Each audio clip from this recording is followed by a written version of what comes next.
चालाक खरगोश। एक समय की बात है, किसी जंगल में एक भालू रहता था। वह बहुत सी कपटी प्रवृत्ति का था।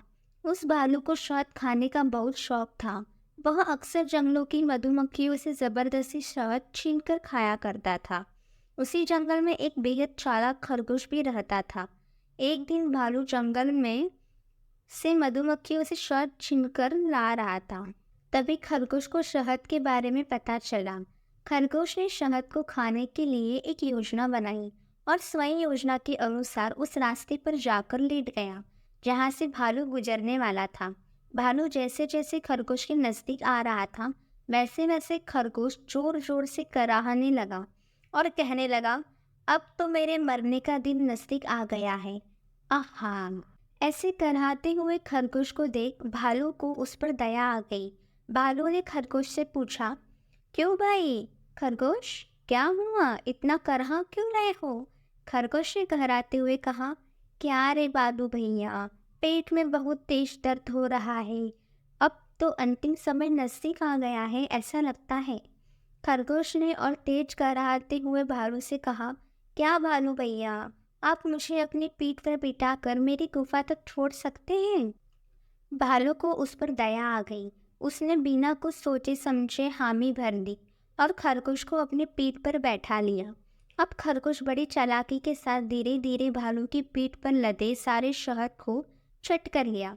जब इस बात का भालू को आभास हुआ तो उसने खरगोश की पूंछ पकड़ ली, लेकिन खरगोश ने भागने के लिए जोर से ताकत लगाई और खरगोश की पूंछ टूटकर भालू के हाथ में रह गई। खरगोश भागता हुआ चला गया। खरगोश चालाक था। उसे पता था कि अब भालू नहीं छोड़ेगा और कटी हुई पूंछ से तुरंत पहचान लेगा।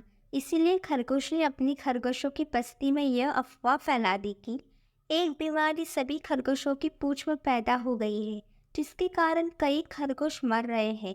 यदि आप सभी खरगोश उस बीमारी से बचना चाहते हैं तो अपनी पूंछ को कटा लें, जैसे मैंने कटवा ली है। खरगोश ने अपनी पूंछ दिखाते हुए कहा। फिर क्या था, सभी खरगोश ने अपनी पूंछ कटा ली। जब भालू ने सभी खरगोशों को एकत्रित किया और सजा के लिए उस खरगोश को ढूंढना चाहा जिसकी पूंछ कटी हुई थी, लेकिन सभी खरगोश की पूंछ कटी देखकर भालू हैरान रह गया और मन ही मन खरगोश की चालाकी को समझ गया।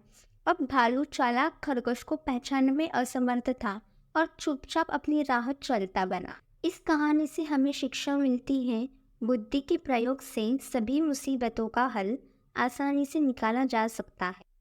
आपको यह कहानी पसंद आई हो तो नीचे लाइक, कमेंट और सब्सक्राइब करें और अपने दोस्तों के साथ सोशल मीडिया पर शेयर करना ना भूलें।